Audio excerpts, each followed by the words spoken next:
Welcome back. My name is Dr. Taylor. I'm an ER doctor, and today we're going to be doing a medical breakdown discussing the possible structures damaged by the knife in the death of the Ukrainian refugee, Iryna. At around that 4.5-minute mark after boarding a train, we can see an individual on CCTV pulling a knife out of his pocket. We see the individual stab her with his right hand repeatedly. Now, when you look at the video moments after, we don't see a gush of blood or any obvious neck wound, and that could be for a number of reasons. For starters, the actual size of the knife wound was small versus a gunshot wound, for example, that would have a much bigger hole.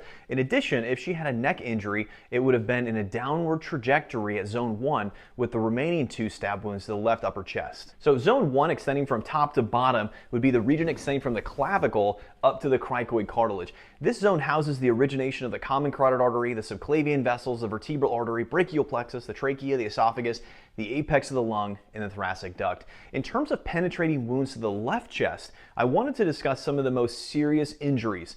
The first is a tension pneumothorax. A stab wound here basically creates a one-way valve air leak through the chest wall. Air is forced into the pleural space without any means of escape, collapsing that lung.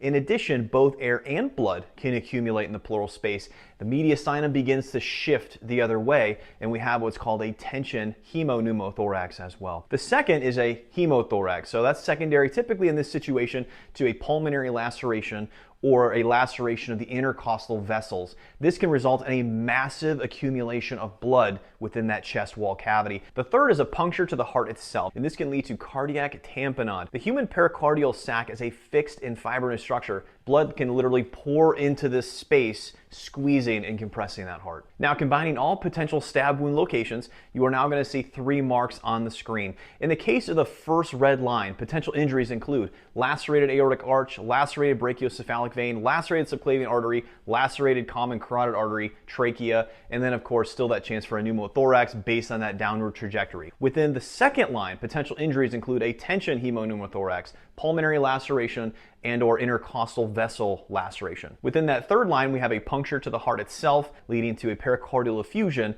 and potential for cardiac tamponade. All of these are life-threatening, let alone a patient that experiences them all at the exact same time, a patient that suffers all of these at the exact same time. Not only is she bleeding out from multiple damaged vessels in the neck, having hemorrhagic shock from these because of the blood loss, but the potential obstructive shock from both cardiac tamponade and a potential tension hemopneumothorax, ultimately leading to a cardiac arrest and death within minutes. In terms of seeing a patient in the emergency room that suffered an out-of-hospital penetrating cardiac arrest, rather this be a stab wound or a gunshot, that mortality is high, with some studies showing a mortality of 93%, 96%, and some nearly 100%.